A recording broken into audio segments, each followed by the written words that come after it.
I've done a lot of research in powder tattooing, and I did experiments. You have to use living animals to do it.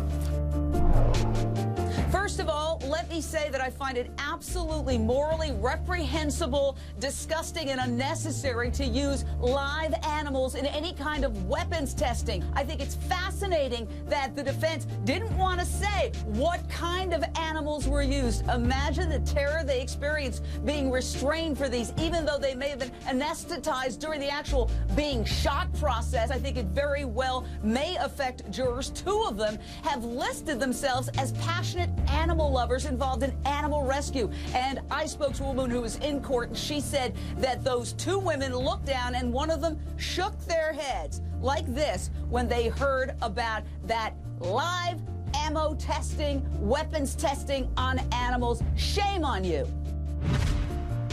They shoot the animals. I'm sorry, Klondike.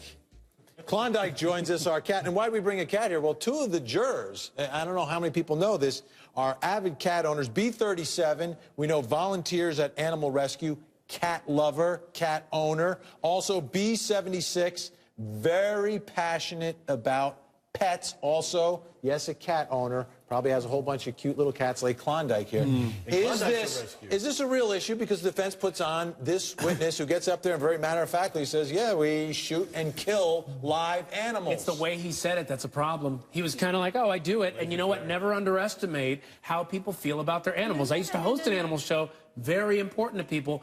But I don't know if it's going to have a big impact. It shouldn't, Ryan. And Vinny, the reason why is because they are not supposed to take emotions into account. They are supposed to separate their own emotions and feelings regarding that from this case, and that's what they need to do. Are you an animal lover? She's a rabid animal lover, pun intended. But look, no matter how strong people's feelings are, if we're gonna measure the atrocities against animals, I'm sure you can find a much greater number at any fast food restaurant. Klondike is looking right at you. I know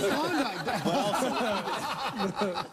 Even if the jurors disagree with the defense experts' practices, that still doesn't mean that they're going to convict George Zimmerman because of that. That's right. And that's the issue. I don't think it's going to be so outcome determinative. You pick jurors and you want them to base a decision on the totality of everything. His testimony was good and it was strong. Yeah, but that made him look creepy. It was a problem.